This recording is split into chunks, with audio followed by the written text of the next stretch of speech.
제가 그 지금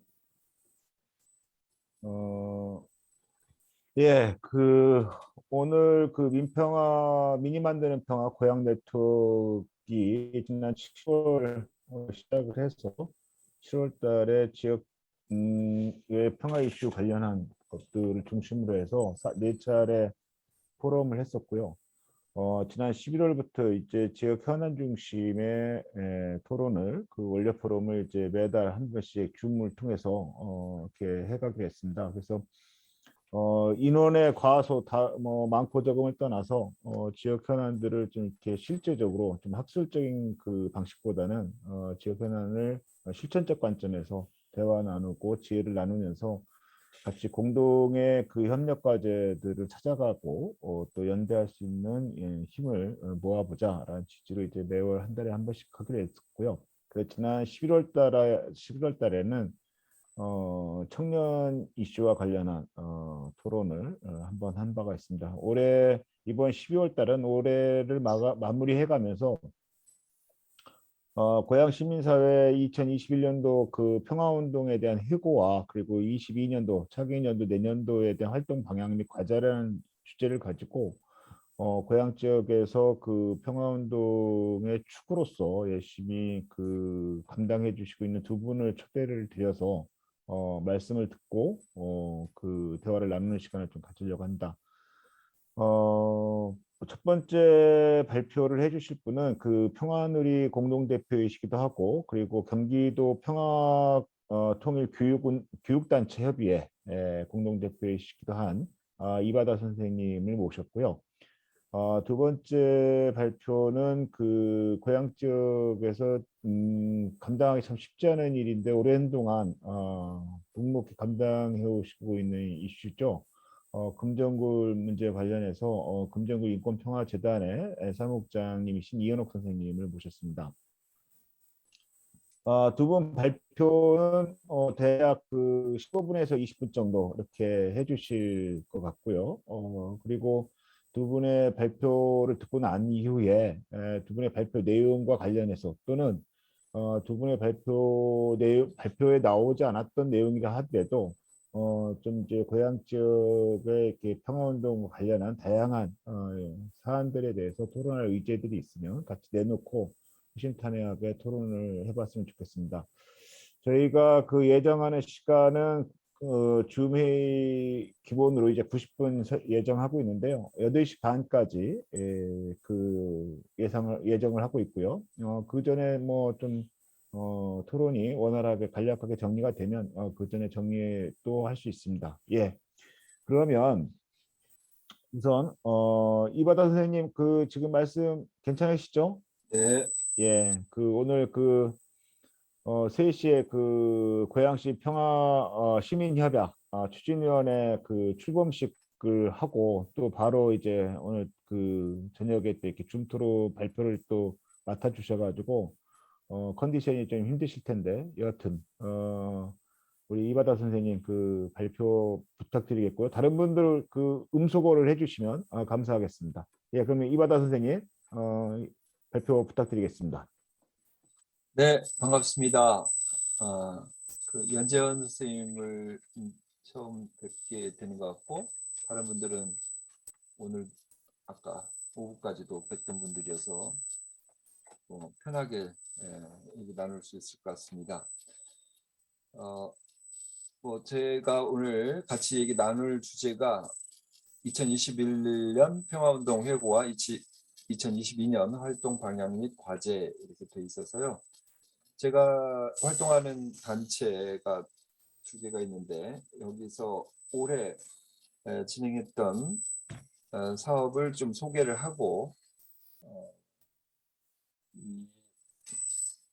어떤 활동의 이슈가 어떻게 좀 뭔가 변화가 있는 것 같은데 어떤 식으로 가는지 또 그 속에서 우리가 놓쳐서는 안 될 것이 뭔지 한번 짚어보는 그런 내용으로 같이 한번 생각을 나눠보도록 하겠습니다.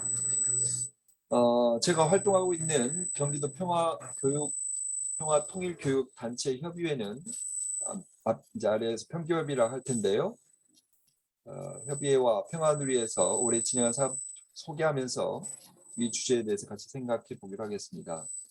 먼저 평교협 사업을 한번 같이 보겠습니다. 평교협은 경기도 지역에서 활동하는 평화통일교육단체, 현재 21개 회원단체가 있고요. 들이 시민을 대표하고 또 경기도 교육청을 대표하는 관, 대학을 대표하는 학, 그래서 민관학 간의 거버넌스를 실행한다라는 그런 목표로 연대 활동을 하고 있는 협의체입니다. 올해 평교협에서는 아래와 같은 5가지 사업을 진행했습니다. 첫 번째는 경기도형 평화통일교육 워크북을 제작하는 일이었습니다. 목적은 부모가 초중고 자녀들에게 한반도 평화와 통일에 대해서 설명하는데 도움을 주는 안내서가 필요하다. 그런 형식으로 자녀가 질문을 하고 그것에 대해서 부모가 답을 하는 그런 형식으로 제작이 됐고요. 10차례에 걸친 워크숍, 2번에 걸친 전문가 초청 토론회, 1번의 중간 발표회, 이렇게 진행이 됐고요.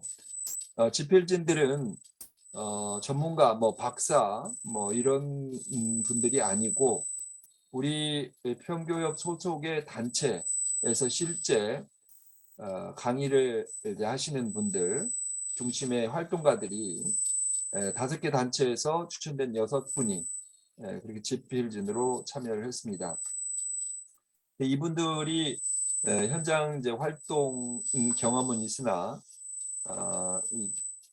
이런 책자를 집필하는 데 있어서는 이제 아마추어였던 거죠. 기간은 올해 4월부터 11월까지 한 8개월 정도 있었고요. 이곳의 의미는 이제 여러 단체 활동가들이 공통의 작업을 통해 저술 작업을 시도했다는 점, 그다음에 소통을 통해서 서로 다른 의견을 풀어가는 과정의 중요성을 체험했다는 점, 현장에서 사용될 수 있는 워크북을 만들었다는 점, 이게 이제 의미가 있겠고요. 요것은 참고로 파일로 아마 공유가 될 것 같습니다. 내용을 보시면 저도 이제 요 워크숍이랄지 여기에 이제 간단히 참여를 하면서 봤는데 생각보다도 상당히 완성도도 높고 역시 현장에서 활동했던 그런 생생한 내용들이 수록이 되어 있어서 전문가들이 집필했던 것에 장점이 있다면 또 현장 경험을 가진 활동가들이 이렇게 워크북을 만들었다는 것이 참 큰 의미가 있구나, 이런 생각을 하게 됐습니다. 두 번째로는 우리 동네 평화통일 기행 안내서라는 것을 또 만들었습니다. 워크북은 이제 평화 통일 교육을 어떤 내용으로 할 것인가, 이런 거였다면, 두 번째 기행 안내서는 우리가 보통 접경 지역 탐방이라고 하죠. 통일 전망대랄지 또는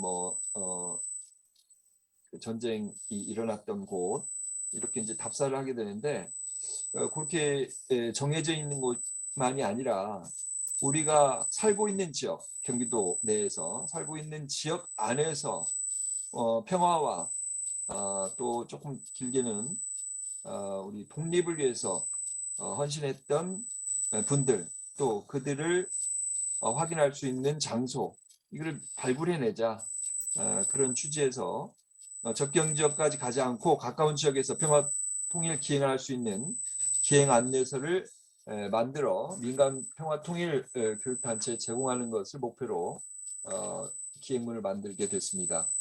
이것도 8차례에 걸친 워크숍, 한 번에 걸친 중간 발표회를 거쳤고요. 이번에 선정된 곳은 고양 지역, 김포 지역, 수원 지역, 안양 지역, 화성 지역, 이렇게 지금 5분이 참여를 했었는데 이분들이 살고 계신, 그래서 친숙한 이 지역을 중심으로 기획문이 만들어졌습니다.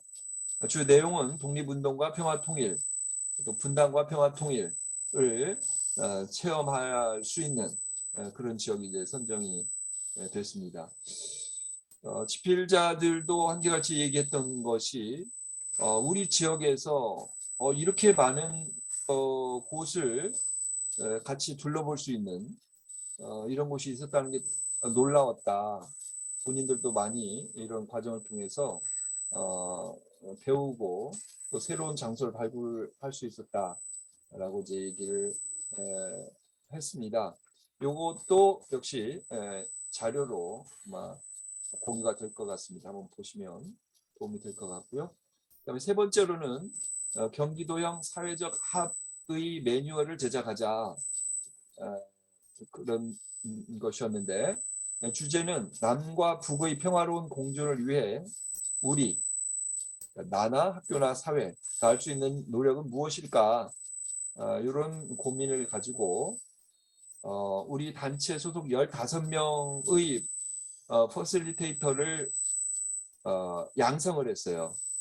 이분들은 이제 이번뿐만 아니라 우리가 차후에 어떤 원탁회의를일지 이런 행사했을 때 같이 실질적으로 활동할 수 있도록 이제 요 매뉴얼 제작 과정에서 양성된 분들이고 이후까지 어떤 그런 역량을 같이 나눌 수 있는 그런 이제 자산이 되었던 거죠. 7차례에 걸친 워크숍이 있었고 1회 전문가 초청 강연회가 있었습니다. 참여한 학생들은 대학생, 탈북 청소년들 대상으로 한 2차례 원탁회의. 원래 이거 이제 한신대하고 부천대에서 각각 진행을 했었고 그래서 대면으로 하려고 했었는데 코로나 때문에 대면은 어려웠고 이 퍼실리테이터들은 현장에 가서 직접 노트북을 통해서 접속을 했고 대학생이나 탈북 청소년들은 줌으로 영상으로 이렇게 참여하는 그런 형태로 실시가 됐습니다. 1차 때 38명, 2차 때 29명 이렇게 참여를 했었고요. 이 토론에 참가한 사람들의 이제 평가를 들어보니까 다양한 의견들, 특히 탈북 청소년들과 토론을 할 수 있어 참 좋았고 그들과의 토론 속에서 한 번도 경험하지 못한 내용을 알 수 있었다. 또 다양한 연령대가 토론했지만 적어도 거기에 이번에 모인 분들의 경우는 생각하고 바라는 것이 공통점, 즉 분단 극복이라는 그런 점이어서 참여한 분들이 서로 많이 좀 감동이 되었다 이런 평가를 했었습니다. 네 번째는 평화통일 교육 활성화를 위한 토론회 4번에 걸쳐서 토론회가 있었는데요. 요거의 특징은 현직 초, 중, 고 교사들과 시민단체 활동가들이 만나서 교과서, 초등 교과서, 또 중고등 교과서에서 과연 이 평화통일교육의 내용이 어떻게 지금 수록이 되어 있는지, 또 실제 교육은 어떻게 진행되고 있는지 이것들을 좀 살펴보는 그런 기회가 됐습니다. 1차 토론회는 초등 교과서 중심으로 진행이 됐고요. 이때는 이제 코로나가 좀 괜찮아 대면을 해서 한 14명 정도 같이 참여를 했고 2차 토론회 때는 중고등 교과서에 나타난 통일교육의 문제점 이때는 비대면을 했고 3차 토론회는 평화통일교육 활성화를 위한 민간 평화통일교육 단체의 역할에 대해서 현지 교사들과 시민단체 활동가들이 같이 토론하는 그런 기회가 있었고요. 그 다음에 4번째 토론회에서는 이제 1차, 2차에서 교과서에 나타나는 문제점들을 과연 어떻게 개선할 수 있을까 그런 개선 방향까지도 한번 모색해보는 그런 토론회가 있었습니다. 네, 마지막으로 이제 5번째는 민간 평화통일교육단체 네트워크 강화를 위한 컨퍼런스에서 11월에 이제 있었는데요. 이때 이 내용을 보면 기조 강연으로 한반도 정세와 통일 교육의 방향에 대해서 같이 한번 생각을 해봤고, 간담회를 두 부분으로 나눠서 하나는 경기도청의 내년도 사업계획을 같이 들을 수 있는 기회가 있었고, 간담회 두 번째에서는 경기도 교육청의 사업계획을 이제 공유할 수 있었습니다.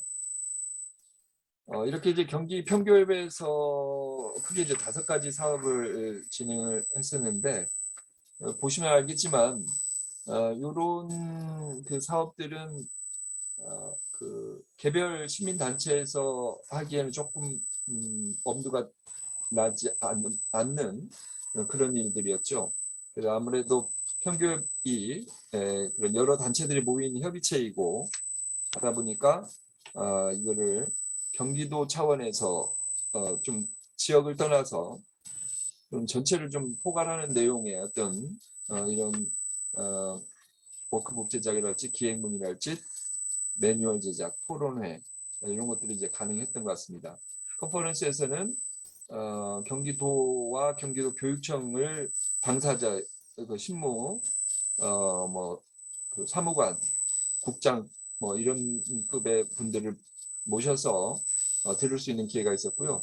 이거는 뭐 그 내용을 듣는 것도 있겠지만 시민 단체의 어떤 위상을 좀 끌어올린다라는 그런 차원에서도 좀 의미가 있었다고 이렇게 봐집니다. 두 번째는 우리 고양시 지역의 평야누리 사업에 대해서 이제 간단히 이거는 쭉 넘어가겠습니다. 여기는 크게 4가지 사업이었었는데요. 하나는 고양 시민을 대상으로 한 평화 통일 교육. 조금 이제 나눠보면 북한 음식에 대해서 한번 살펴볼 기회가 있었고, 스타 강사 시민 강좌, 그다음에 평화 통일 교육 아카데미 이런 내용으로 해서 개별도의 사업들이 있었습니다. 이걸 묶어서 고양 시민들 대상으로 한 평화 통일 교육이 있었고요. 그다음에 이제 두 번째는 평화로 가는 길 심포지엄이 있었는데, 이거는 이제 보수, 중도, 진보를 대표하는 고양시 오피니언 리더 60명을 초대해서 원탁 토론을 통해서 생각을 나누는 과정에서 서로를 이해하자라는 취지의 그런 심포지엄이었습니다. 방식은 기조발제로 박철원 전 장관 보수 쪽에서 모셨고, 소위 진보 쪽에서 정세현 전 장관을 모셔서 강연을 듣는 그런 기조발제가 하나 있었고, 그 끝난 이후에 본격 토론으로 거기 모였던 한 60여 분의 60명 정도의 분들이 10개 원탁에서 한 6명씩 이렇게 조를 나눠서 토론을 했었습니다. 2시에서 한 뭐 7시까지 5시간 정도 이렇게 총 걸린 저녁 식사까지 포함해서 시간이 상당히 긴 시간이었는데, 중간에 뭐 급한 분들은 좀 가셨지만 마지막까지 남아서 토론을 하는 분들의 경우는 상당히 제가 기대했던 것 이상으로 진지하게 토론을 하고 어떤 논의의 어떤 결과물까지도 정리가 되는 그런 심포지엄이었습니다. 이 내용 역시도 아마 녹취가 다 돼서 나중에 책자로 확인할 수 있도록 그렇게 지금 진행되는 걸로 알고 있습니다. 그다음에 평화누리에서 했던 4번째 큰 걸 보면 3대3 청소년 농구 대회가 있었는데, 이거는 좀 이 사업 중에서 조금 독특했죠. 청소년을 대상으로 했다는 거, 그다음에 농구 대회를 통해서 평화 교육을 좀 해보자라는 그런 취지였었는데, 청소년들에게 이제 분단의 아픔과 극복의 필요성을 좀 알려줘야 되겠는데, 이게 뭐 그냥 강의랄지 뭐 어떤 탐방이랄지 이런 것들은 많이 이루어지고 있기 때문에 운동, 농구를 매개로 한번 해보자라는 그런 목적이 있었고요. 네, 이번 아쉽게도 여기에서 직접적으로 어떤 그 평화 통일에 대한 메시지를 전달하기는 조금 어려웠고요.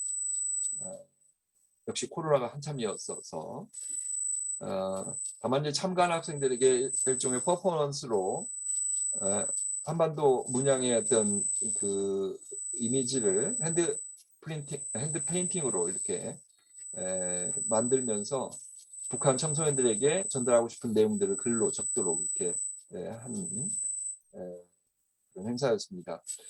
요거는 어쨌든 참이 중고등학생들이 같이 참여했었는데 이들이 이렇게 농구 대회를 하니까 참여율이 굉장히 크더라고요. 그래서 어쨌든 청소년들을 같이 동참할 수 있는 하도록 하는 그런 어떤 방안들은 좀 많이 개척이 돼야 되겠다 이런 것들을 좀 확인할 수 있었고요. 최근에 엊그저께 네 번째 평화합창제 봄 다시 온다라는 종교인들의 고양시 종교인들이 종파를 초월해서 평화 통일 염원할 마음으로 이제 합창을 한 합창제가 있었습니다. 두 번째 작년에 이어서 행사였는데요. 하여튼 종파를 떠나서 이분들이 정말 평화를 또는 통일을 염원하면서 같이 합창을 하는 부분이 거기에 참여하신 분들의 어떤 의식도 이런 기회를 통해서 뭔가 한번 평화 통일에 대한 문제를 생각할 수 있을 것이었고 또 거기에 한 400여 분이 평화 합창제에 관객으로 참여를 했어요. 코로나 상황이었는데 좀 기대 이상으로 많이 오셨죠. 한계는 있습니다만 어쨌든 이 합창이라는 울림을 통해서 어떤 평화 통일을 생각해 볼 수 있는 그런 기회가 있었습니다. 평가를 해보자면 뭐 이게 이 두 단체를 좀 소개했습니다만은 여기에 잘했다는 얘기 아니라 각 단체별로 이렇게 지금 뭐 최선을 다해서 진행을 했을 거예요. 그래서 코로나로 인해 대면 행사가 대폭 줄었고 줌과 유튜브를 통한 비대면 활동이 주를 이룰 수밖에 없었습니다만은 그런 악조건 속에서도 가능한 방식을 도입해서 평화 통일에 대한 공감을 확보하기 위해서 노력을 다 한 걸로 그렇게 알고 있습니다. 다만 좀 아쉬운 건 뭐냐면 개별 단체의 경우는 어쨌든 이게 공모 사업을 통해서 예산을 지원을 받아서 하는 행사다 보니까 그들이 진정으로 이렇게 뭔가 좀 하고 싶었던 어떤 내용이나 그런 프로그램이라기보다는 짜여진 것에 좀 맞춰서 그거를 이제 말 그대로 사업을 진행한다 이런 정도의 한계가 있다는 것은 여전히 지속적인 문제인 것 같습니다. 다만 평교협 같은 경우는 주체적으로 이 사업을 제안을 했고 그 실택이 돼서 좀 진행이 돼서 제가 봤을 때 이런 민간 단체 그러니까 개별 단체에서 진행했던 사업과 즉 공모를 통해서 주어진 것 그다음에 좀 주체적으로 제안을 해서 그것을 따낸 다음에 사업을 진행하는 것의 차이는 분명히 있었다고 생각을 합니다. 이제 네 번째로 평화통일운동의 새로운 과제를 보면은요.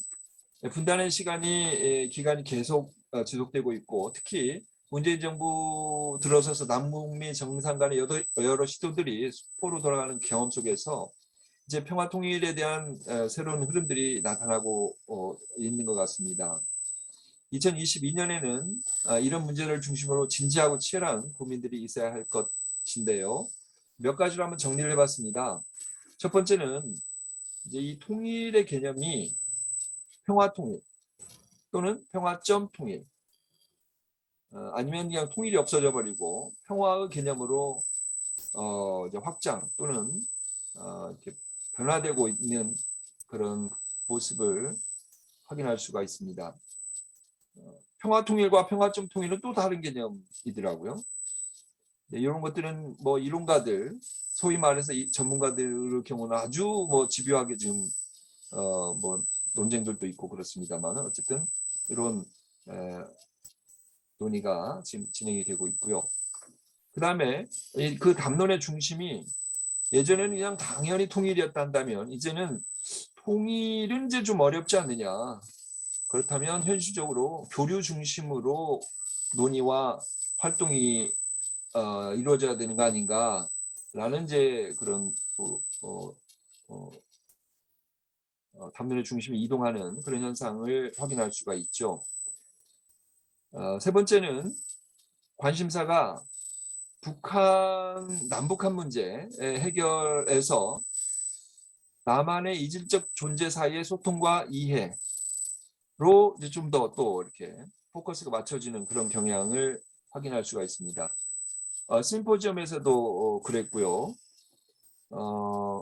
이제 통일국민협약은 이미 이제 4년 정도 진행돼서 맞춰졌습니다만은 이런 부분 또 오늘 아까 3시 아까 윤희 총장님도 얘기를 했습니다만은 고양시 지금 진행형인데 고양시 평화시민협약이라는 부분에서도 이런 주제들이 지금 다뤄지고 있죠.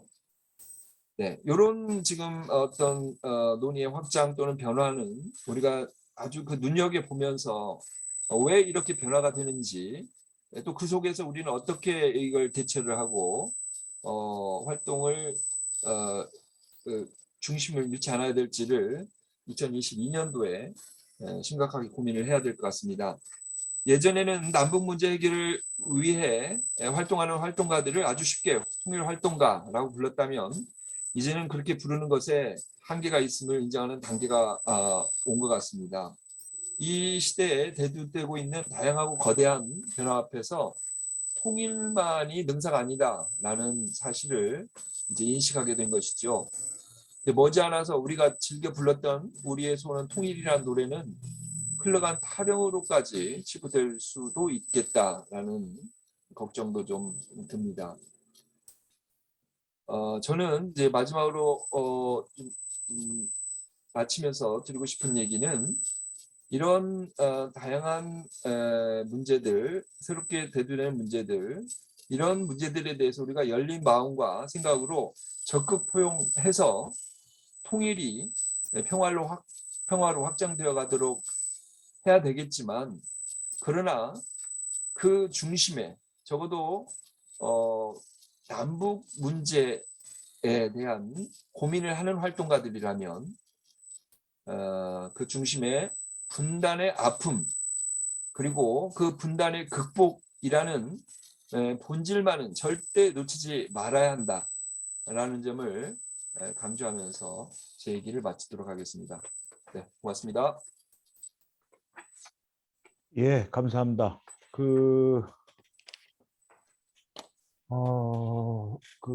경기도 평화통일교육협의 단체협의회 활동 사례와 그리고 평화누리 고향 지역에서 활동하고 있는 평화누리 활동 사례에 대해서 안내를 해주시면서 평가와 함께 한 3가지 정도 과제에 대해서 이렇게 좀 말씀을 좀 주셨습니다. 아마 토론 과정에서 좀 더 이렇게 고향 지역 현실을 반영한 여러 가지 토론이 가능한 주제들이 좀 더 제한될 거라고 보여지고요. 그럼 바로 우리 이현옥 선생님께 주제 발표 2번째를 좀 부탁드리려고 합니다. 아까 소개 말씀드렸던 대로 이현옥 선생님은 금정구 인권평화재단 사무국장으로 오랫동안 활동하시면서 고향 지역의 평화 이슈에 관련한 다양한 활동들을 하고 계십니다. 그러면 이현옥 선생님 부탁드리겠습니다. 안녕하세요. 저는 자료가 없이 어제 오늘 지속적으로 이제 고민해왔던 문제에 대해서 그냥 좀 고민을 나누는 시간으로 생각하고 이야기를 하겠습니다. 그러니까 제가 금정굴 인권평화재단에서 일하는데 저희 금정굴 유족들은 제가 평화운동을 한다고 생각할까? 그 생각은 못할 것 같아요. 그러면 고향 지역에서 살고 있는 활동가들은 내가 평화운동을 한다고 생각을 할까? 라는 거에서도 저는 좀 퀘스천이 찍혀요. 저는 평화운동을 한다고 생각을 하고 있지만 대부분은 이제 그 앞에 금종굴 사건이 붙이면서 금종굴 사건이 벌어진 지 72년이 지났지만 유해가 안치되고 있지 않는 상황이기 때문에 저는 금종굴 사건 해결을 위해서 활동하고 있는 활동가라고 생각을 많이 할 것 같다는 생각이 듭니다. 이제 제가 올해 2021년에는 항상 그 해 마무리가 되면은 어떤 사업을 할까, 어떤 사업을 하기 위해서 예산을 짤까, 그 예산을 어떻게 확보할까를 늘 고민을 하는 시기이기도 합니다. 근데 작년도에는 저희들이 이제 평화운동을 한다고 얘기를 하는데 운동을 하기 위해서는 반드시 예산이 필요한데 그 예산을 어떻게 확보할까도 굉장한 고민이거든요. 저 같은 경우는 이제 그 예산을 저희 이렇게 확보하는 방법은 시행정을 설득하거나 국가를 설득하거나 두 가지 방법인데 주로 이제 시행정을 설득해서 받아내면서 이렇게 어떤 운동을 하고 있고요. 작년 같은 경우는 금종굴 사건을 뭐 해결하는 금종굴 사건을 어떤 이야기하는 공유시키는 활동을 넘어서 이걸 인권 평화 활동으로 어떻게 이렇게 넘어가는 게 많은 사람들이 공감을 할 수 있을까라는 고민 속에 제가 인권 평화 활동과 교육을 기획을 했었고요. 이제 결과는 코로나 때문에 한 8회 정도 진행을 하고 그 인권 활동과 교육을 하기 위해서 모여진 그 13명의 분들을 어떻게 2020년도는 같이 활동하면서 넘어갈 건가 이 고민을 하고 있습니다. 그거에 대한 좀 지혜를 주시면 고마울 것 같고요. 또 한 가지는 이제 지역에서 벌어진 사건이라고 할 수 있는데 이제 올해 평화운동과 관련해서 뭐 이윤희 총장님께서 말씀하신 어떤 연대 활동으로 장항습지 지뢰폭발 사고하고 남북철도 잊기 행사에 좀 참여를 했었습니다. 그러니까 이 두 가지 행사를 보면서 드는 생각, 그러니까 장항습지 지뢰폭발 사건도 이제 남북분단으로 벌어진 비극의 하나라고 생각을 저는 하지만 이 사건이 터지고 해결하는 모습에서는 피해자 중심의 어떤 환경 문제로 해결이 되는 과정, 이걸 지켜보면서 여러 가지 생각이 들었고요. 이게 평화운동의 일환의 하나로 받아들여지지 않고 생태운동, 환경운동으로 받아들여지고 이 부분을 풀다 보니 이제 군과의 어떤 군이 인정하느냐 못하느냐, 군의 책임 소재에 많은 그 얘기가 되고 그걸 해결하는 방식으로 되는 거에 대한 어떤 문제의식이 있었고요.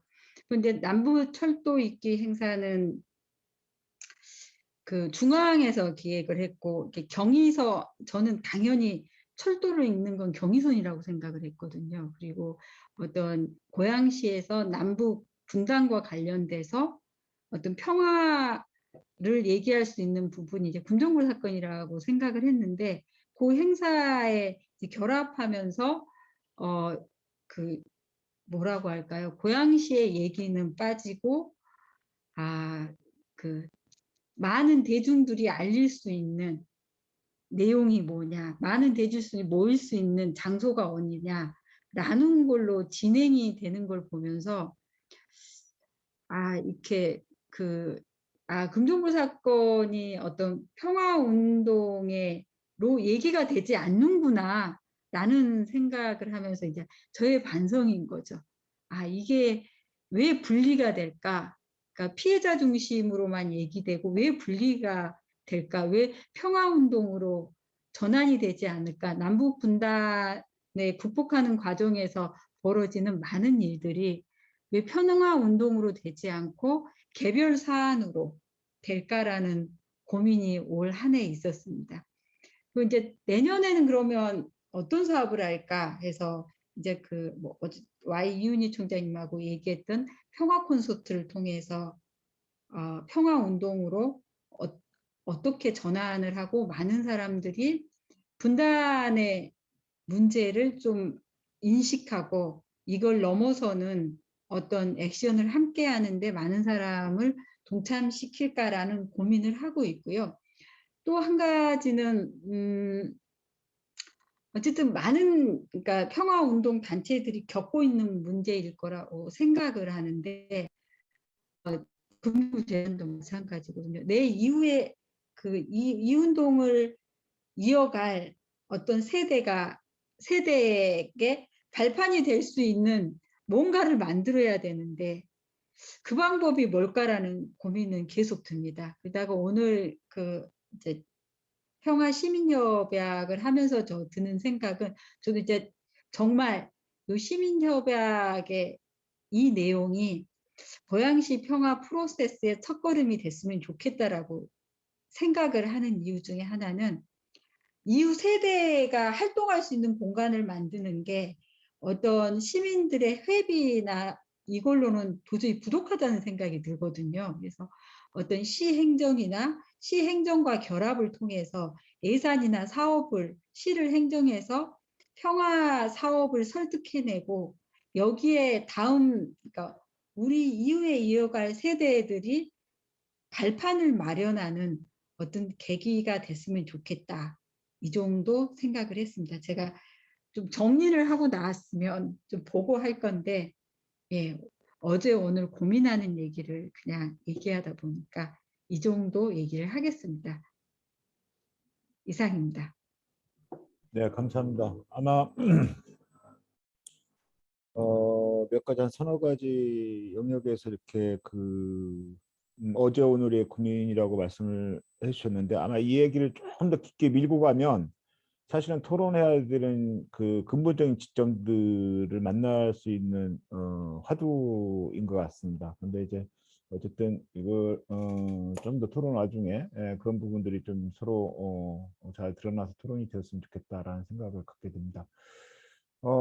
토론에 들어가기 전에 지금 두 분 발표자분들은 좀 소개를 해드렸고요.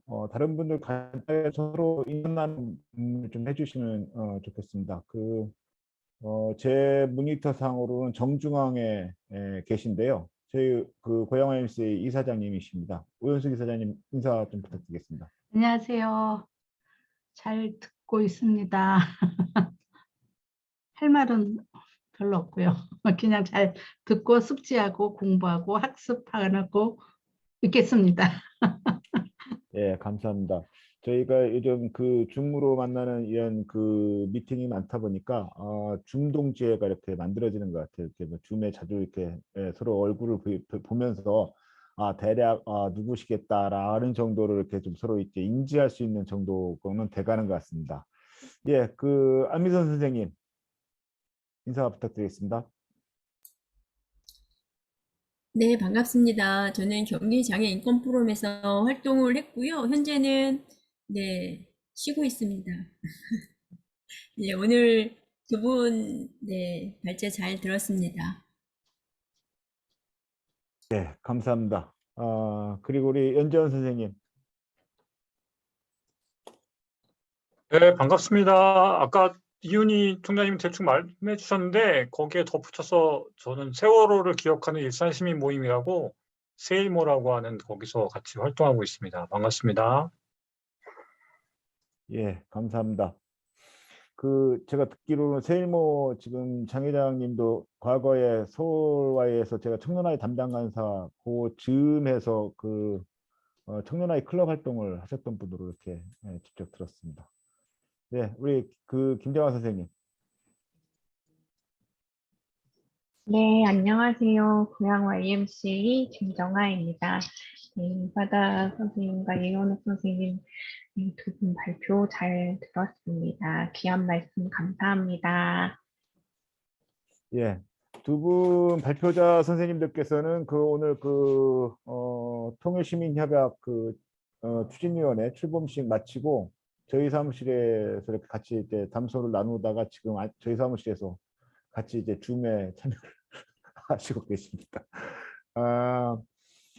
그래서 지금 토론하는데 조금 쟁점을 좀 분명히 하기 위해서 두 분 발표자님들께 토론 의제를 좀 이렇게 부탁을 좀 드리려고 한다. 그래서 본인의 발표의 내용과 관련해서 이런 토론을 좀 해봤으면 좋겠다.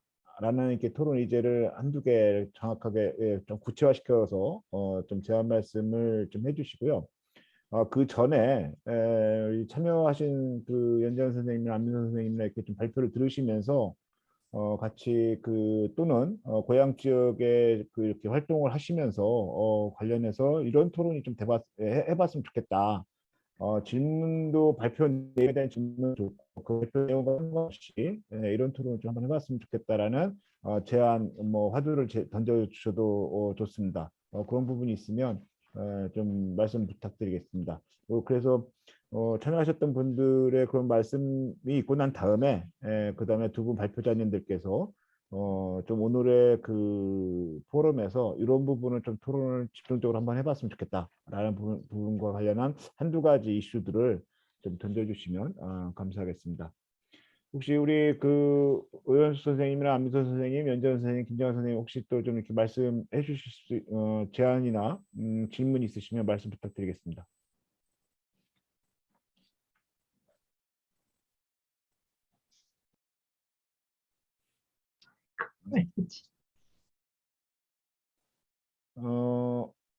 그 아까 이바다 선생님께서 마지막 그 맺은말 하시면서 결국에는 그 평화통일운동의 어떤 분단의 아픔과 그것을 극복하는 것이 뭐 핵심이 된다는 식으로 결론을 내셨던 것 같은데,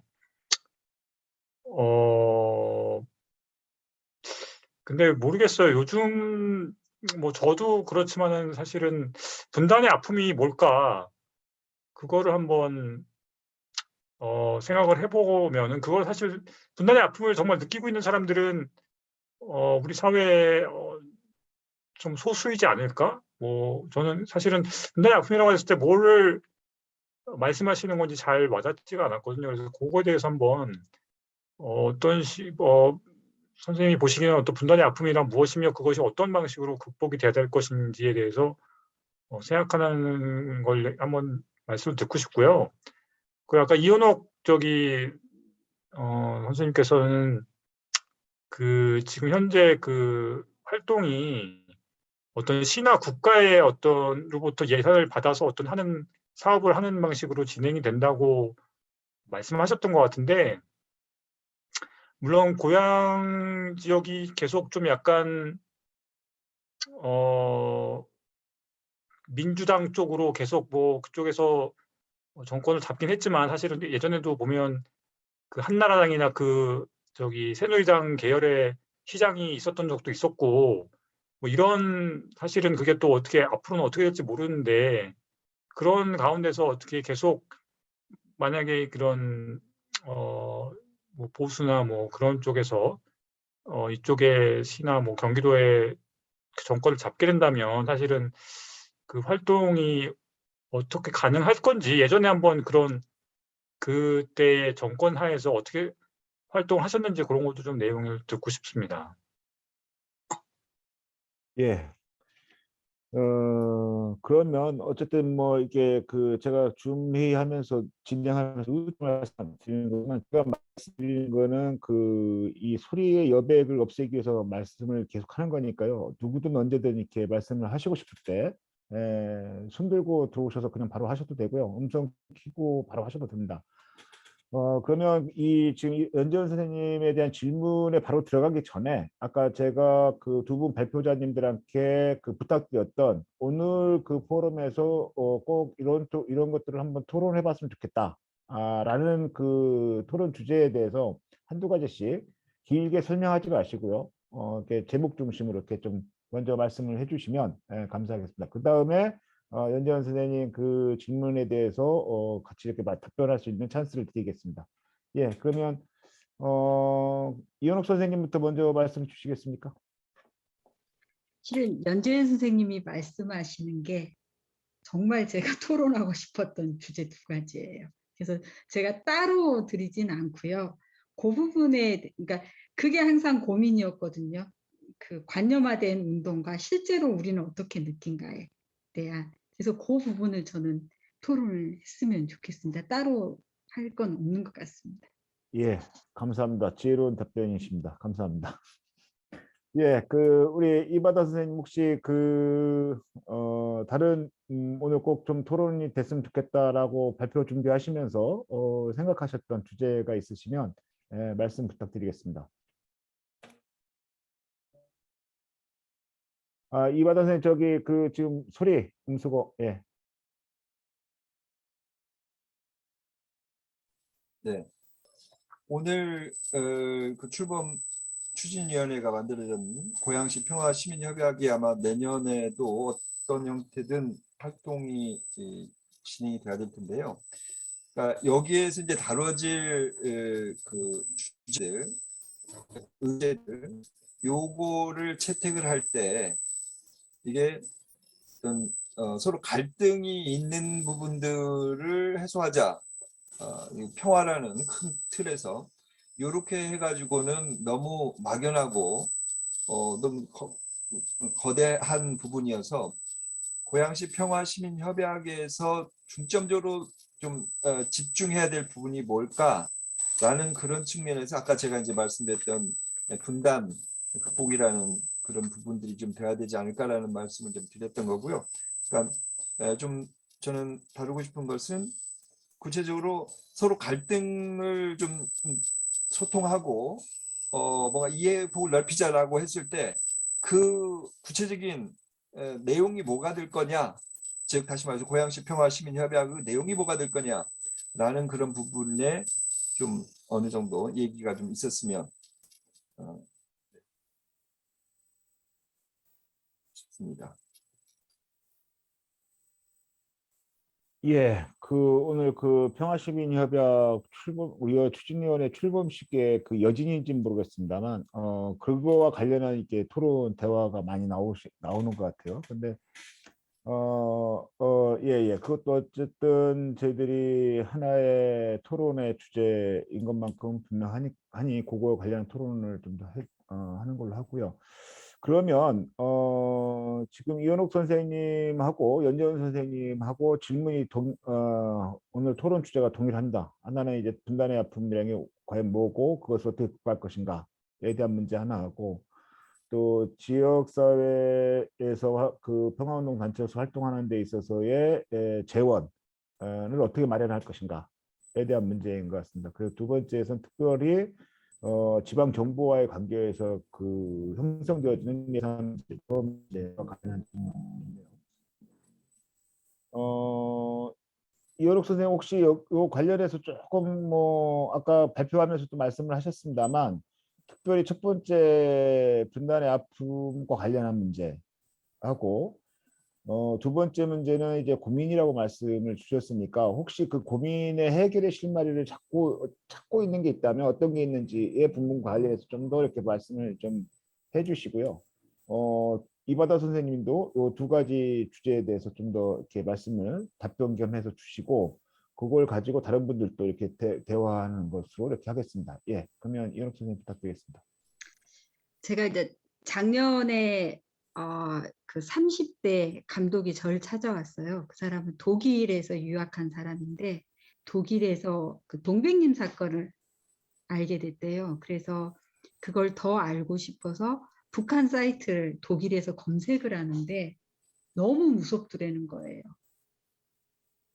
공포스러워서 한 번도 본인은 분단을 생각해 본 적이 없는데 독일에서 어느 나라 사이트를 검색을 해도 아무런 거리낌이 없었는데 북한 사이트를 검색하는데 숨이 막힐 정도로 공포스러워서 그분이 이게 뭔가 하면서 분단을 처음으로 생각했다고 하더라고요. 그래서 이제 금정구 사건과 관련해서 영상을 찍기 위해서 찾아온 적이 있었는데요.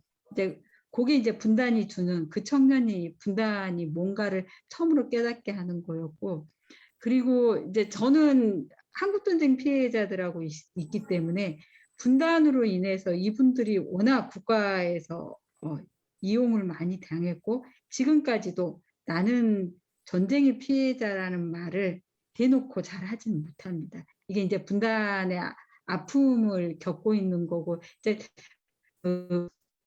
국경 지역이나 이런 데는 특히 심한 것 같아요. 어떤 남북 간의 대립이 됐을 때 그 이제 웅진군이나 이런 데서는 워낙 그 공포를 느끼고 하지만 연재 선생님 말씀처럼 우리는 접경 지역에 살지만 아무런 느낌이 없죠. 근데 거기에서 오는 저의 질문이었거든요. 그러니까는 장암숙지 지뢰 폭발 사건 같은 경우도 접경 지역이 있기 때문에 입는 피해였지만 아무도 그걸 생각하진 않거든요. 지뢰 폭발 사고가 났고 어떤 한강 하구에 들어가서 분단이라고까지는 생각을 못 하더라고요. 이렇게 나가서 회의를 해봐도 그거를 못해서 그리고 70여 년 동안 이 체제가 유지되어 왔어요. 분단이 너무나 자연스러운 거죠. 분단을 전제하에서 유지되었던 어떤 질서, 이 질서에 대해서 새로운 질서가 오는 거에 대한 상상이 다 없는 것 같아요. 그럼에도 불구하고 저는 이제 유족들과 같이 그 생활을 하다 보니까 유족들이 본인의 정체성을 지금까지도 숨기고 있고 자식들한테도 말 못하는 이런 상황을 보면서 저는 이제 분단이 주는 고통 또는 종전선언이라도 해야 되지 않나. 아직도 그 70년 전에 어떤 사건이 벌어지고 그리고 국가에서 인정을 했지만 유해 안치가 안 되고 있는 상황. 이게 저는 이제 분단의 아픔의 한 모습이라고 생각을 하고요. 그리고 이제 저한테 연재 선생님 말씀이 맞는 거죠. 여기가 민주당 정부가 아닌 경우에 어떻게 설득해서 시에서 예산을 받겠냐. 그건 대단히 맞는 말씀이세요. 그러니까 민주당 정부가 아닌 시절에는 예산을 하나도 받지 못했습니다. 못한 상태에서 우리가 할 수 있는 평화 운동이라고 하는 건 우리를 이제 상근자들을 갈아 넣어서 하는 거, 예산 없이 하는 어떤 지역 조사라든가 내지는 그 책자를 요 안에서 만들어내는 거, 끊임없이 그 연구서를 발표하는 거, 이런 거 정도를 했었던 것 같아요. 그리고 나서 어쨌든 그 촛불혁명 이후에는 이걸 대중화시키기 위해서 이제 웹툰 사업이나 다양한 문화 사업을 하고 있고, 그러니까 제가 이렇게 말하는 거는 과거로 갈 수 없는 이제 뭐 구체적으로 보수 정부가 들어서지 말아야 되는데 들어섰을 경우 어떻게 할 것인가에 대한 질문에서 저도 그건 또 이제 다시 저희가 또 상근자들이 갈아넣는 사업을 하지 않을까라는 생각을 들면서도 그러면 이 사업이 우리 이후에 어떻게 그러니까 이어갈 수 있을까? 청년 세대로 넘어갈 수 있을까? 지금의 청년들의 사고는 저희들하고는 많이 다르다는 걸 알고 있기 때문에 이와 같은 고민은 계속 들고 제가 어떤 답을 줄 수 있을까라는 부분에서도 참 답이 어려운 것 같아요. 근데 이제 제가 이 얘기를 하면서도 고양시에서 평화와 관련된 예산을 제가 이제 들기에도 그 몇십억 단위의 돈을 쓰고 있다라고 듣고 있거든요. 근데 이 기금들이 어떤 내용으로 쓰여지고 있는지는 저도 뭐 교육이나 이렇게 얘기는 되어지고 있다라고는 듣지만 그 내용에 저희가 지금까지 활동해 있던 통화 내용이 녹아 들어갔으면 좋겠는데 녹아 들어가고 있는지는 잘 모르겠다는 생각이 들어요. 이런 생각의 고민 때문에 지금 이 네트워크에서 8분이 들어와 있는 거죠. 여기에서부터 좀 출발을 해보는 게 어떨까라는 고민이 듭니다. 이상입니다. 예, 감사합니다. 좀 어떻게 보면 그렇게 좀 이렇게 답을 갖고 토론되어지기보다는 어쨌든 간에 현실로부터 이렇게 출발되어지는 저희들 토론인 것 같고 사실은 이제 그런 것들이 좀 더 이렇게 더 많이 드러내고 또 좀 이렇게 이야기 나누고 그것을 해결하기 위한 방식들을 찾기 위해서 사실은 저희들이 이제 이런 작지만 어쨌든 꾸준하게 이런 대화 모임을 하고자 하는 취지도 거기에 있는 것 같습니다. 이바다 선생님 혹시 두 가지 질문에 대해서 응답 주실 수 있는 부분이 있으시면 말씀 부탁드리겠습니다. 네. 그 아까 분단의 아픔의 구체적인 내용이 뭘까 이렇게 와닿지 않는다 이렇게 말씀하시는데요. 그러니까 분단의 아픔이라고 한다면 이제 두 가지일 것 같아요. 하나는 직접 피해를 당한 분들의 정말 실질적인 아픔, 뭐 물질적인 부분 또는 어떤 신체적인 이런 부분들의 그런 아픔이 있을 수 있겠고요. 또 하나는 이제 간접적인 아픔인데요. 지금 그건 예를 한번 들어보겠습니다. 제가 지금 제 큰아이가 31살인데 걔하고 관계가 저는 좋다고 생각을 했었어요. 뭐 생각도 지향하는 바도 크게 다르지 않을 것이다. 그리고 아빠가 하고 있는 활동이랄까 이런 것들을 어쨌든 너무너무 보고 있는데 마음속으로 응원을 해주겠지 그런 기대를 했었어요. 근데 얼마 전에 대화를 좀 깊게 해본 적이 있어요. 밤을 거의 새다시피.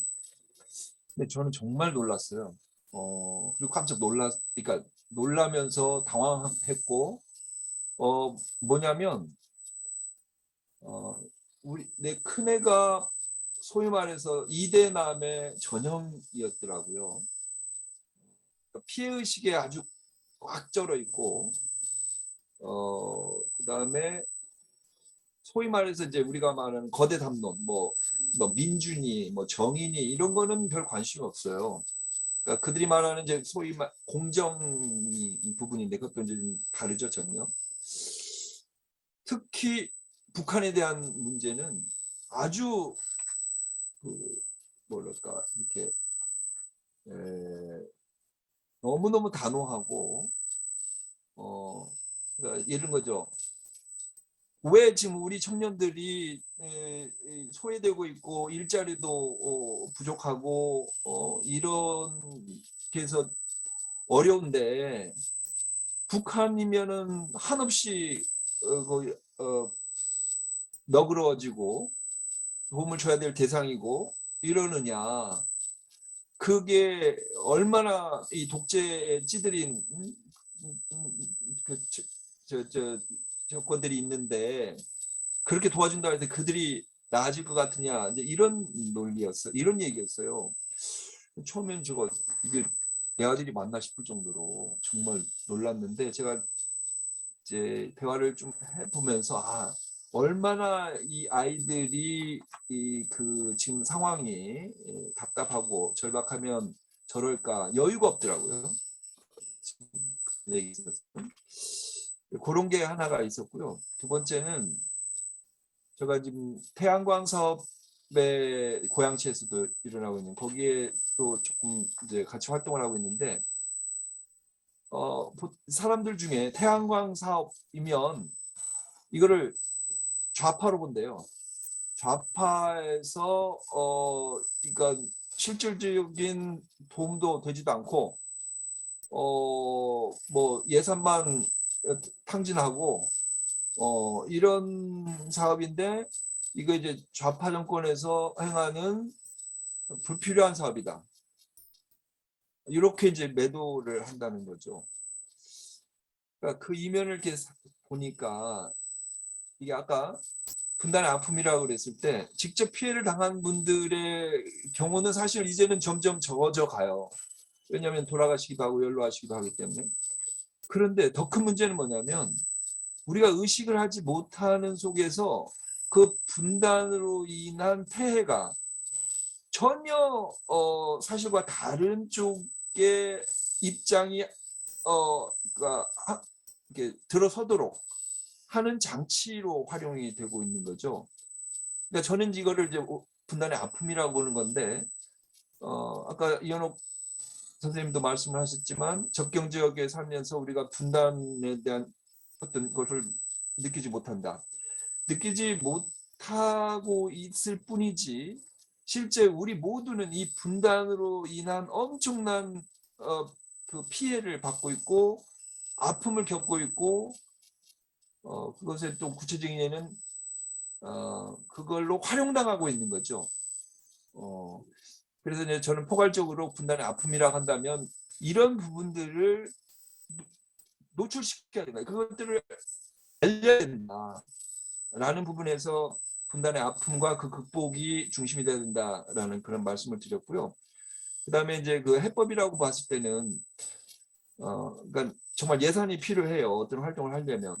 그런데 제가 이제 그 사업 소개하면서도 말씀을 드렸습니다만은 공모 사업을 받아서 하는 이런 것들은 너무 한계가 많고 시에 종속이 되는 경향이 있을 수밖에 없어요. 그러다 보니까 저는 제가 이제 다시 또 뭐죠? 시민협약을 말씀드린 것은 이건 참 좋은 기회다. 그러니까 이 시민협약이라는 것이 왜 기회가 될 수 있냐면 시민들이 일단 좀 주도적으로 나설 수 있는 판이 만들어졌다. 그렇다면 여기에서 논의될 것이랄지 이런 것들을 우리가 만들어 갈 수 있겠구나. 그 다음에 예산이 그러다 보니까 세워진 예산 다 삭감이 됐대요. 제가 오늘 알았는데. 그래서 두 가지입니다. 예산이 없더라도 정말 우리 본연의 어떤 그 아까 이현옥 선생님이 그걸 뭡니까 활동가들의 갈림이라고 그랬나요? 거기에 이렇게 막 달라지는 거 그렇게 표현하셨는데 뭐 그런 본연의 그런 모습으로 갈지언정 어쨌든 이어나가자는 것과 또 하나는 세력을 형성해서 우리 뜻 있는 이런 활동에 예산을 세우도록 압박을 해야 되는 거죠. 해서 이 부분에는 당연히 예산을 가져올 수 있도록 그런 방법들을 적극적으로 모색을 해서 예산을 세우고 그걸 통해서 이런 사업이 진행될 수 있도록 그렇게 나가야 되지 않을까 그런 생각을 합니다. 예, 감사합니다. 지금 같이 나눴던 주제에 대해서 여러분들 질문이라기보다는 의견을 좀 같이 생각을 좀 이렇게 생각 나눔을 좀 해주시면 좋을 것 같습니다. 지금 뭐 이게 어떤 결론을 오늘 포럼이 뭐 어떤 그 결론을 맺기 위해서 토론하는 것이 아니기 때문에 다양하게 여러 가지 측면에서 이렇게 넓혀서 더 토론하셔도 되니까 자유롭게 좀 말씀을 좀 주시면 감사하겠습니다. 아까 예. 여기 말씀 중에 그 평화시민협약 뭐 그런 게 있었는데 제가 뭐 그게 보니까 막 낮 3시에 하고 막 이래가지고 들어가 보지 못했는데 어떤 건가요? 평화시민협약이 뭔가요? 일단 그 평화시민협약은 이렇게 옆에다 이렇게 좀 잠깐 쟁겨놓고 또 협의라고 왜냐면 이게 지금 첫 번째 두 번째 말씀 주셨던 내용들에 조금 초점을 맞춰서 좀 이야기를 해보고 그다음에 평화시민협약을 좀 말씀하시는 걸로 해주시면 감사하겠습니다. 그렇게 양해를 좀 해주시고 안미선 선생님 그 볼륨을 좀 키셨었는데 말씀 나눠주시면 감사하겠습니다. 네, 저는 이바단 선생님이 발제하셨던 내용, 그리고 지금 논의 주제를 삼고 있는 거에 대해서 얘기를 들으면서, 이제 근본적으로는 사실 교육의 문제라고 보는 건데, 그 교육이,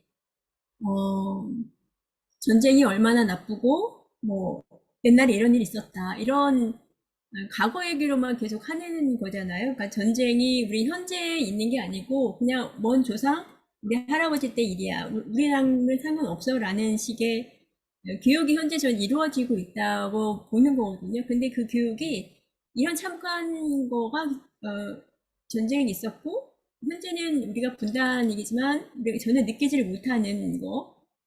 근데 저는 그 근본적인 게 전쟁이나 이런 분단을 일으켰던 주체가 현재도 기득권을 가지고 이 나라를 움직이고 있기 때문에 교육이 올바르게 이루어질 수 없다고 봐요. 그러니까 전쟁이라고 하는 게 참혹하지만 또 6.25 전쟁에 관련된 거, 그 다음에 남북한의 문제가 진실되게 교육 현장에 반영되지 않는다고 보거든요. 그건 이제 민주정권이 좀 잡았다고 하면 조금 바뀌겠지만 근본적인 거는 바뀌지 않기 때문에 그 긴 시간 동안 청년들이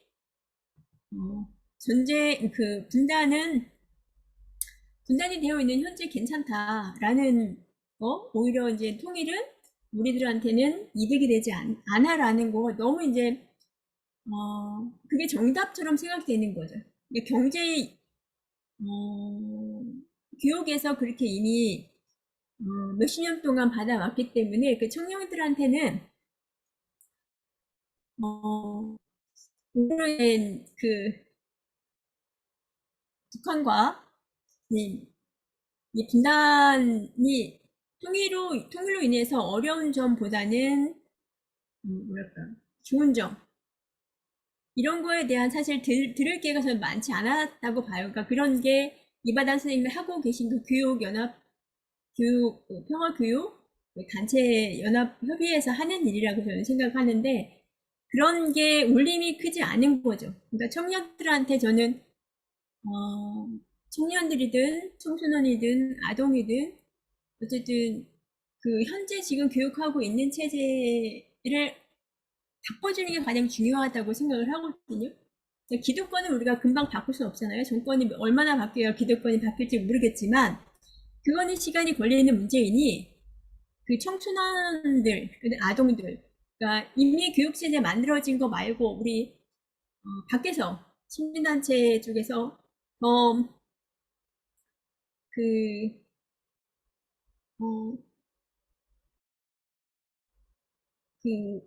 통일이 되었을 때 좋은 점 이런 거 우리나라에 얼마나 또 사실 막대한 이득을 갖고 오는 거잖아요. 실질적으로 퍼주는 통일이 아니라 현재 우리가 훨씬 더 지금보다 많은 이득을 얻을 수 있는 게 통일인데 물론 그게 금방 이루어지진 않겠지만 그런 거에 대한 부분을 어떻게 전달을 해줄까라는 고민을 저는 우리가 해야 된다고 보는 거고, 예, 그게 이제 과거 반성 없이 계속 교육이 이루어지기 때문에 우리 현장의 교육에는 필요하다는 좀 회의적인 생각이 들어서 우리 시민단체 쪽에서는 지금 이바다 선생님이 올해 사업했던 부분에 대해서 발표를 해주셨는데 사실 코로나 상황 때문에 어쩔 수 없는 한계는 있긴 하지만 사실 되게 어렵잖아요. 저희 장애 쪽에서 청년들이나 뭐 청소년들 접근하는 방법이 상당히 어렵긴 한데 어쨌든 그 친구들한테 좀 편안하게 쉽게 다가갈 수 있는 부분에 대한 고민은 우리가 좀 맹렬하게 고민해야 되지 않을까. 그러니까 아까 농구로 뭐 접근한다라는 방식은 저는 접근 방식도 상당히 좋다고 보거든요. 그러니까 그것처럼 쉽게 접근해서 근데 접근해서 끝나는 게 아니라 그 이후에 우리가 취하려고 하는 부분도 취하하면서 갈 수 있는 교육에 대한 교육 방식에 대한 고민이 많이 좀 고민해야겠다 이런 생각을 하게 됐습니다. 예, 제가 이 포럼을 진행하는 진행자이면서도 또 한 명의 참여자로서 좀 이렇게 더 머리 아프게 하는 방식으로 좀 이렇게 화두를 좀 더 이렇게 보태보고 싶은데, 뭐 오늘 이걸 다 토론하자는 얘기가 아닙니다. 오해하지 마시고요. 저는 지금 안민석 선생님 말씀 들으면서 이런 화두가 생각나는데요.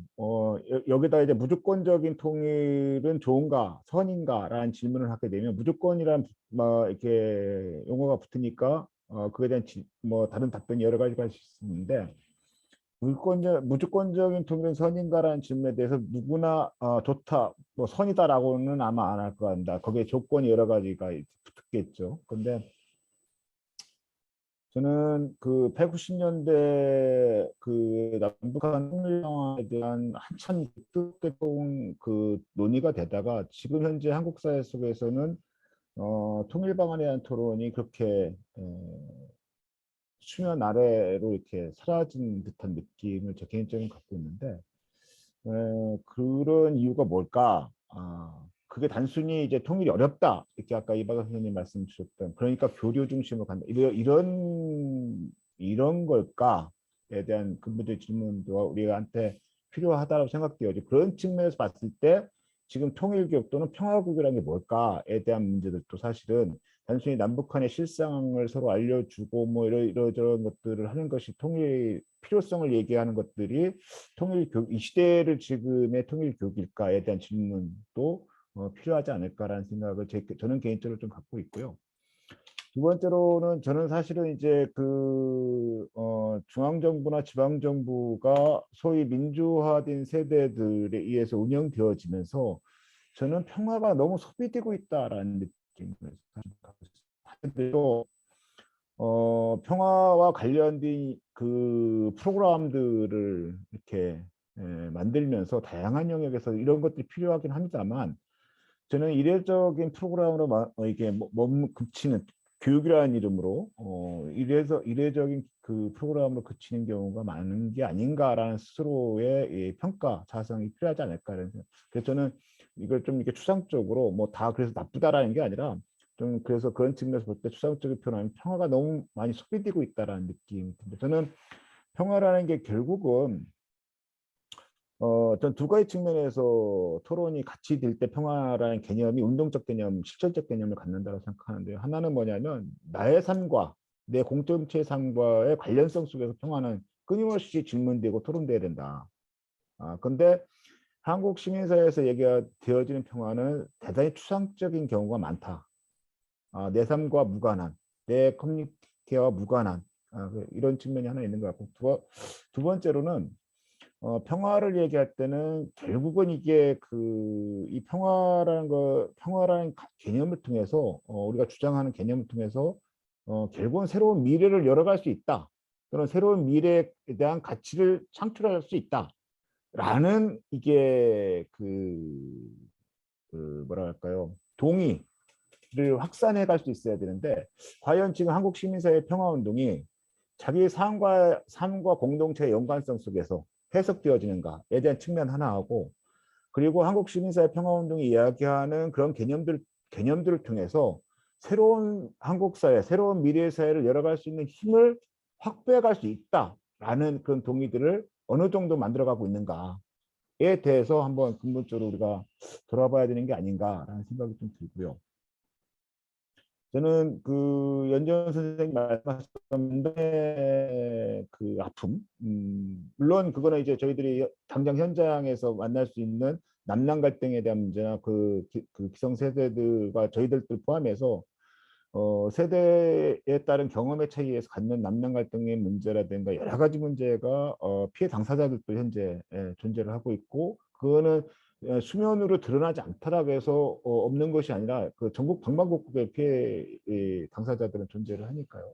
그런 것들이 분단의 아픔일 수도 있다라고 말할 수도 있지만 물론 그것을 포함해서 지난번에 우리가 김찬호 교수님하고 남북상생경제학교 할 때 얘기했던 방식들 중에서 이렇게 차용해서 좀 말씀을 좀 드려보면 하나는 우리가 이렇게 대륙적 지평을 상실했다. 한국의 시민사회가 과거에 구한말 이전에 가졌던 한반도 역사 속에서 가졌던 대륙적 이 사고 시작 이런 관계 방식 거기에서 만들어졌던 대륙적 시각을 상실했다라는 부분도 하나의 어떻게 보면 분단의 아픔일 수 있다. 저는 그런 부분이 대단히 크다라고 생각되어지고 두 번째로는 한국 시민사회가 갖는 이게 국제적 시야의 협소함이라고 저는 생각한다. 한국 전쟁을 해석하는 맥락부터 해서 한국 사회 현대사의 모든 부분에 대해서 해석할 때 소위 미국을 중심으로 하는 이게 패권 질서에 대한 해석을 전제하지 않으면 안 되는데 이 부분에 대한 토론을 하는 순간 빨갱이가 되기 때문에 모든 한국 시민사회 속에서 만들어졌던 모든 일들은 다 민주화 운동도 그렇고 인권운동 다 이렇게 협소한 자기들 내부에서의 시각으로만 해석되어지는 측면이 있다. 그런 시각 속에서 성장해 온 게 지금의 저희들 세대 이것을 이렇게 극복하려고 했던 몸부림 중에 있는 세대였다라고 보여지는데 그렇다고 해서 이후의 세대들에게 있어서 이런 부분들이 해소되어지거나 해결되어졌는가라고 봤을 때 저는 한국 시민사회의 치명적 약점 중에 하나가 이런 글로벌한 그 뭐 이렇게 그 기업체에서 얘기하는 스탠다드 이런 게 아니고요. 이게 소위 그 소급 패권 질서의 중심 속에서 이게 한반도와 동아시아를 해석하는 힘, 거기에 안에 새로운 이게 평화의 질서와 새로운 삶의 질서를 사회 질서를 만들려고 하고자 하는 자기의 힘 이런 것들을 저는 좀 상실한 거, 약한 거, 부족한 거, 뭐 이런 게 저는 어떤 분단 한국 사회가 갖고 있는 분단의 하나의 그 상징일 수 있다라고 생각되어지고요.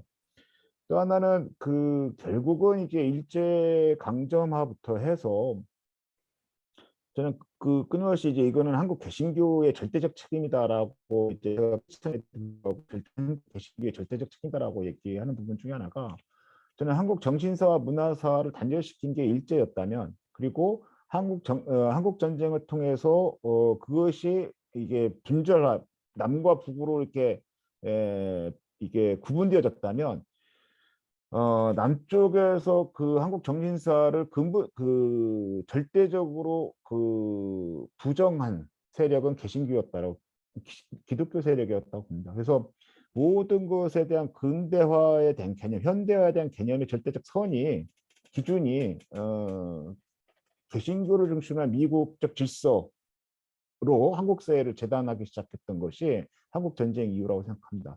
저는 그것을 거부할 수 있었던 힘을 한국 사회는 상실했다 라고 생각하고 저는 그것 자체가 하나의 분단의 징표라고 생각되어지는데 그래서 그때도 그 이후에도 이제 그 국방 10강 마지막 때 토론에도 한민미 선생님이나 이런 분들이 그 소위 K컬트에 대해서 토론했지만 과연 그런 한국 시민사회가 갖고 있는 한국 사회가 갖고 있는 문화적 힘의 근본적인 힘은 어디서부터 나오고 있는가 지금 그것을 어떻게 해석할 것인가에 대한 토론이 남아있듯이 저는 그런 부분도 이게 누가 뭐 아프다 뭐 이런 빈단의 상처 뭐 이런 거에 대한 측면도 포함해서 제가 생각하기에는 세 가지 측면이 한국 사회에서 보면 근본적으로 해소되어져야 되는 이 문제인데 이 문제를 해결해 나가려는 운동이 저는 평화운동이다. 예를 들자면 그리고 이런 문제를 해결해 나가는 주체들,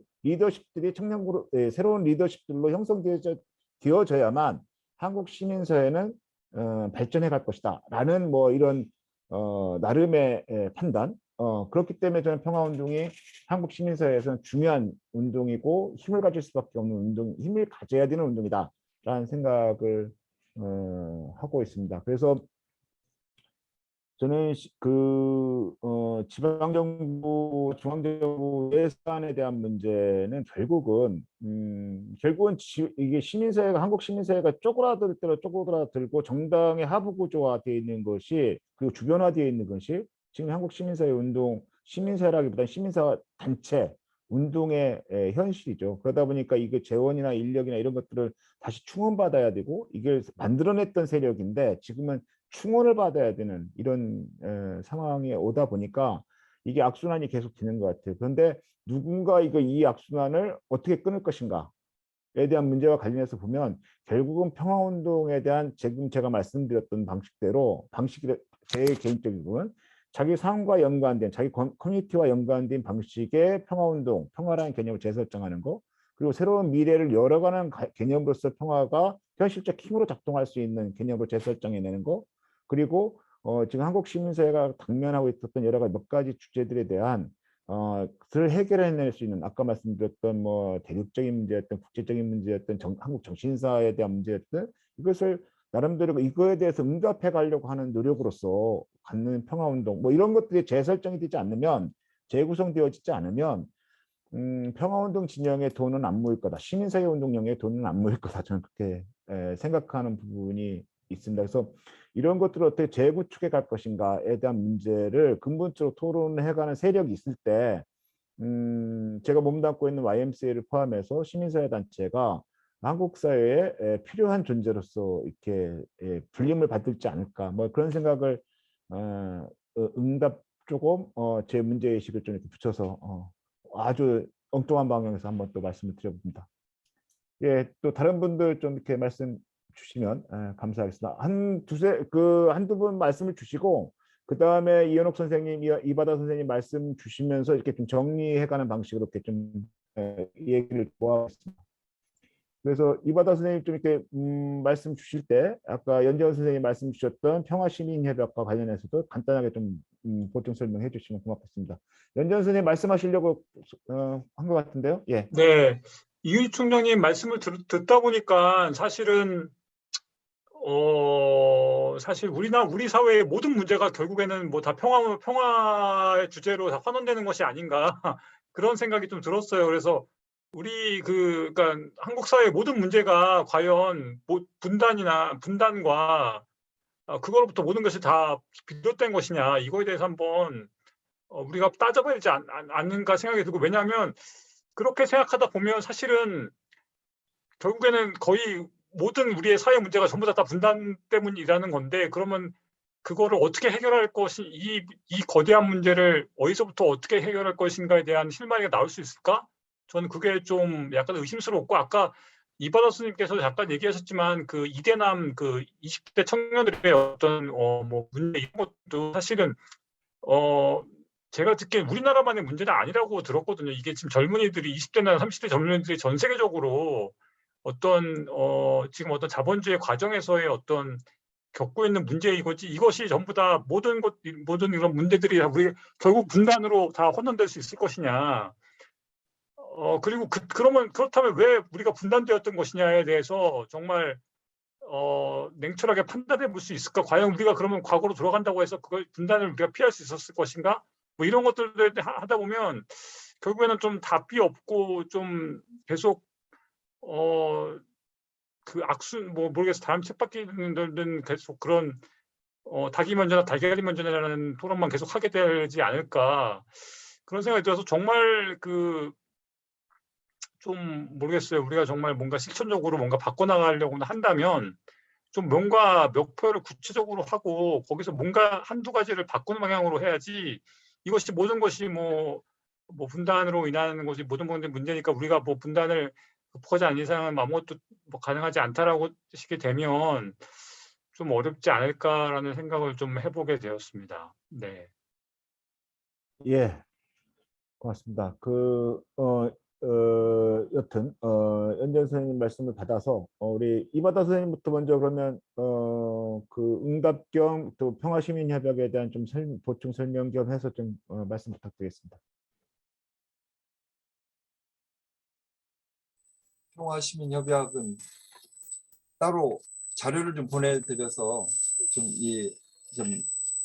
확인하시도록 하면 좋을 것 같고요. 저는 지금 연재현 선생님 말씀 중에 아주 그냥 단도직입적으로 말씀드리면 사실 대부분의 문제의 원인이 분단이었다. 그러니까 그렇게 말씀하셨잖아요. 그러면 모든 것이 다 분단이 원인인 것이냐? 그러면 저는 대부분 그렇다. 그런데 우리는 그거를 외면하도록 교육받았고 하여튼 거기에 길들여져 왔다. 그러니까 제가 지금 말씀드리고 뭐냐면 통일의 필요성이나 통일이 가져다주는 유익함의 문제가 아니라 저는 그거는 그 다음 문제고, 우리가 병들어 있는데 그리고 일상에서 그런 아픔, 아까 대륙 어떤 그 기질 대륙적인 어떤 사고의 틀이 꺾였다 100% 동의하거든요. 우리는 그걸 몰라요. 우리가 대륙적 뭐 기질이 뭔지도 모르겠고 그렇게 살아왔잖아요. 그러니까 이런 부분들이 되게끔 지금 되어져 있는데, 즉 내가 지금 병들어 아프고 힘들고 있는데 내가 병자라는 사실 자체를 인식하지 못한다는 거죠. 그래서 저는 이 평화운동이나 이제 이런 것의 출발이 뭐냐면 내가 정상적이지 않잖아요. 아까 저는 깜짝 놀란 게 우리 이게 청년들의 전 세계적인 경향일 수 있다. 일 수도 있겠죠. 자본주의적인 그런 부분에서는. 그런데 제가 지난번에 강의에 참석하면서 놀라운 사실을 봤던 게 독일의 어떤 한 젊은이들의 한 장면이었는데 피켓을 들고 이렇게 서 있더라고요. 그러니까 시위를 하고 있었는데 뭐 이민자들에 관련된 거래요. 그 딱 보고서 이게 또 들어오지 말라는 시위구나. 뭐 대번 그렇게 생각을 했죠. 그런데 놀랍게도 우리가 있는 이 고장으로 이 지역으로 보내달라라는 시위를 하고 있는 청년들의 모습이었어요. 제가 너무너무 놀랐고 그랬을 때 왜 그런 현상이 가능할까? 그런 게 가능할까? 공동체 의식이 살아있다는 건데요. 아까 안미선 선생님이 말씀을 하셨어요. 그러니까 교육이 그런 틀을 만들어줬던 것이죠. 그러니까 이제 뭐 정리를 하자면 저는 우리가 정상적이지 못한 것이 사실인데 이 정상적이 그러니까 이걸 인정하지 않으려고 한다는 거고 그렇다면 저는 이제 정상적이지 않다고 보기 때문에 이 이유가 뭘까? 큰 부분이 분단에서 연유한다. 그래서 정말 그런가? 라고 이 문제의식을 이끌어내는 지점, 그것들을 우리 시민 단체들 또는 활동가들 우리가 접촉하면서 만나면서 그런 지점들을 좀 이끌어내야 되는 거 아닌가. 거기서부터 이제 출발이 돼야 되지 않는가. 그런 말씀을 드리고 싶습니다. 예, 감사합니다. 이은옥 선생님 말씀 부탁드리겠습니다. 배가 너무 고파서 제가 간단하게. 그러니까 이제 연재현 선생님 같은 질의는 참 좋은 것 같아요. 그러니까는 지금 남한사회 이 불평등도 분단이야? 뭐 이런 질의 같거든요. 이제 제가 갖고 있는 문제의식, 불평등을 해소하기 위해서 어떤 대안을 내놨을 때 분단을 이용을 한다는 거죠, 기득권들이. 그러니까 뭐 미국의 트럼프가 등장했을 때 어떤 불평등의 문제나 이런 불만들을 그 이민자한테 돌리잖아요. 우리나라는 분단한테 돌린다는 거죠. 늘 어떤 민주화되는 과정에서도 분단을 이용을 했기 때문에 분단이 문제다라는 문제의식을 이제 저 같은 경우도 갖고 있는 거고요. 이윤 총장님이 하는 얘기는 하고 싶은 얘기가 많은데 시간을 보니까 그냥 정리를 하고 제가 제안되고 싶은 거는 지금 이렇게 이 얘기를 나누는 분들이 그 오프라인에서도 만나서 좀 대화를 했으면 좋겠습니다. 그리고 어떤 평화가 소비되는 건 반공이 소비되는 것보다 훨씬 좋은 것 같거든요. 그래서 이렇게 마구 소비되는 이 평화라는 울타리를 저희가 만드는 걸 좀 시작했으면 좋겠습니다. 이상입니다. 예, 감사합니다. 여기 이렇게 발표자 두 분하고 저는 오늘 저녁 식사를 안 하고 이렇게 계속 있었기 때문에 아마 배고프실 것 같아요. 근데 아마 오늘 저녁 식사가 그렇게 즐겁지는 않을 것 같습니다. 가서 이제 혼나지 않을까 싶은데, 저는 평화가 소비된다라는 거는 평화운동이 새로운 가치 개념을 못 만들어내고 있다라고 생각하는 측면에서 소비된다 이렇게 말씀드렸던 부분이고요. 연재원 선생님이 말씀하셨던 한원론은 저는 분단 한원론이거나 뭐 이렇게 말씀드린 바는 아닙니다. 그리고 아까 이게 하나의 축으로 나왔던데 무조건적인 통일은 선한 것인가, 선한가에 대한 질문과 마찬가지로 지금은 통일에 대한 체제, 통일에 대한 화두도 있지만 또 하나는 이제 소위 중립화와 관련된 토론들도 역사적으로 계속 있어왔던 토론이긴 하지만 한국 사회에서는 대단히 소소화됐던 토론들도 이게 또 같이 토론되어지는 측면도 있는 부분도 있는 거예요. 여러 가지 뭐 중립화에도 여러 가지 방식이 있을 수 있습니다만 참고로 제가 이 말을 말씀드리는 이유는 내일 이런 한반도 평화 체제 구축과 관련한 하나의 방안으로서 중립화 방안이라는 게 뭐냐, 그리고 그 중립화 그런 평화 체제 구축 과정에서 디아스포라 한국 시민사회와 청년이 할 수 있는 역할이 뭐냐, 그런 과제가 뭐냐에 대한 토론이 있다라는 홍보 겸해서 말씀을 드렸고요.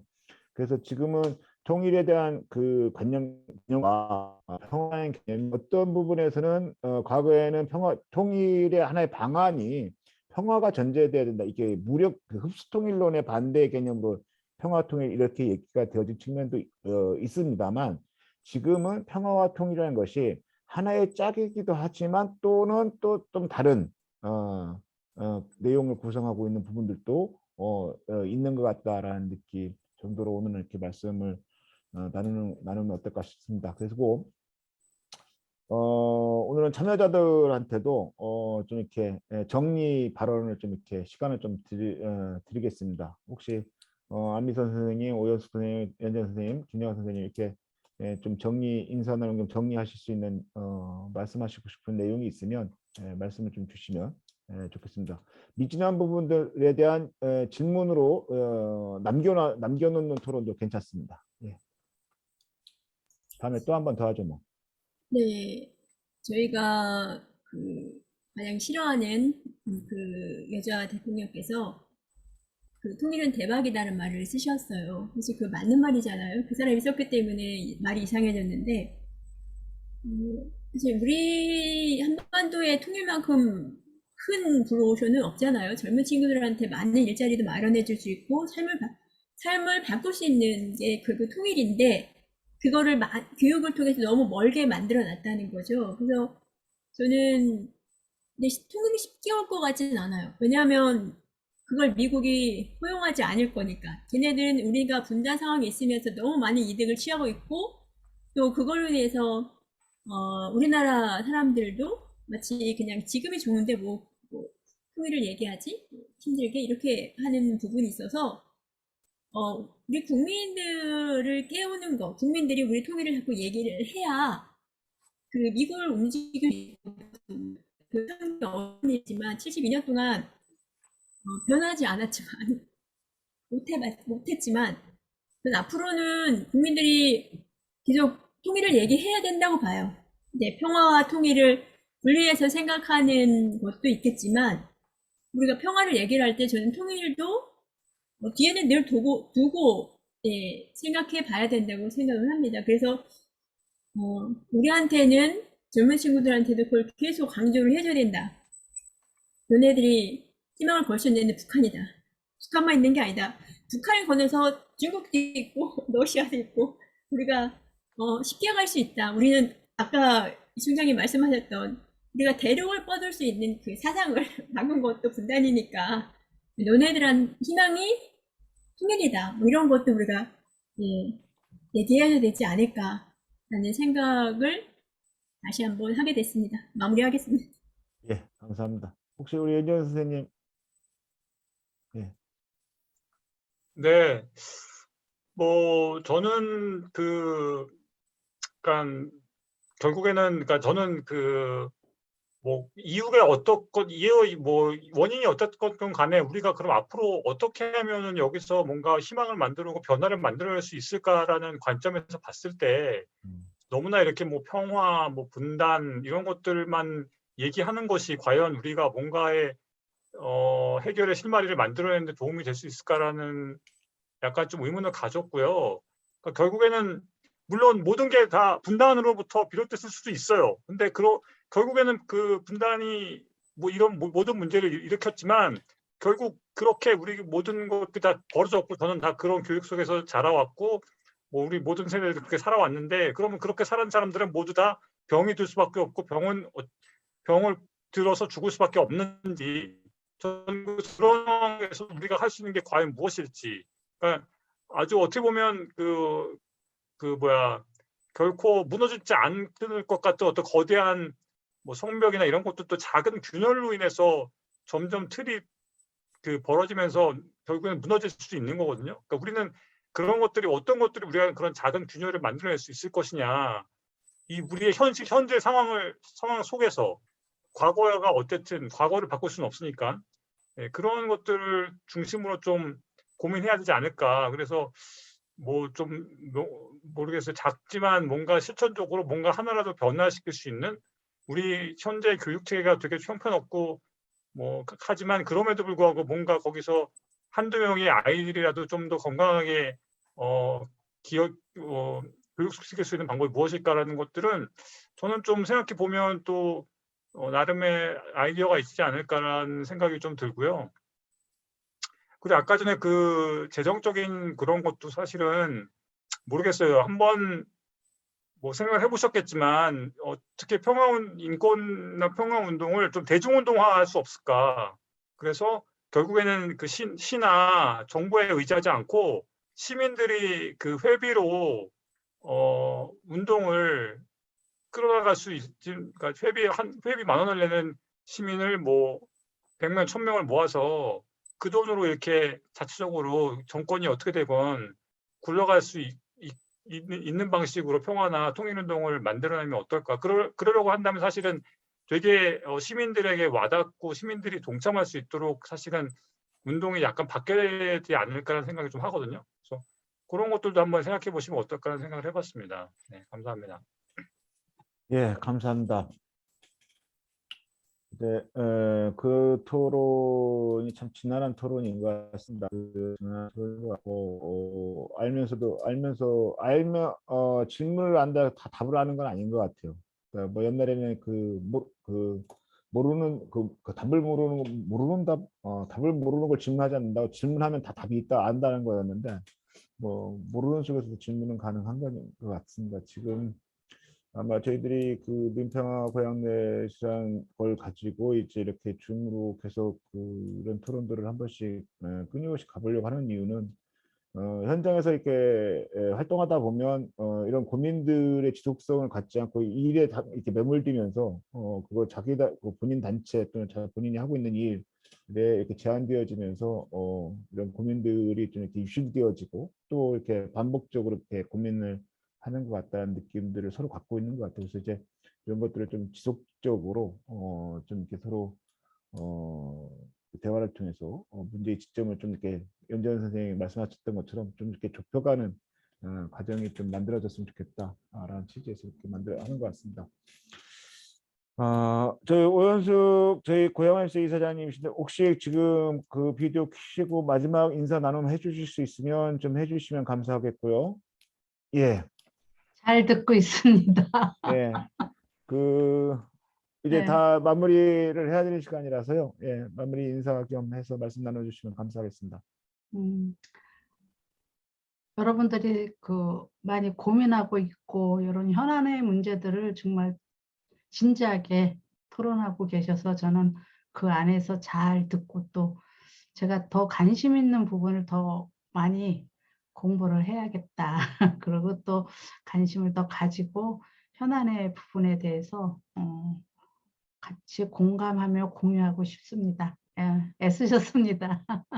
밤에 예, 식사를 하셨는지 모르겠네요. 예, 자, 김영하 선생님 어차피 좀 늦었으니까 뭐 인사 같이 나누시죠. 우리 이현옥 선생님 좀 더 참아주시고.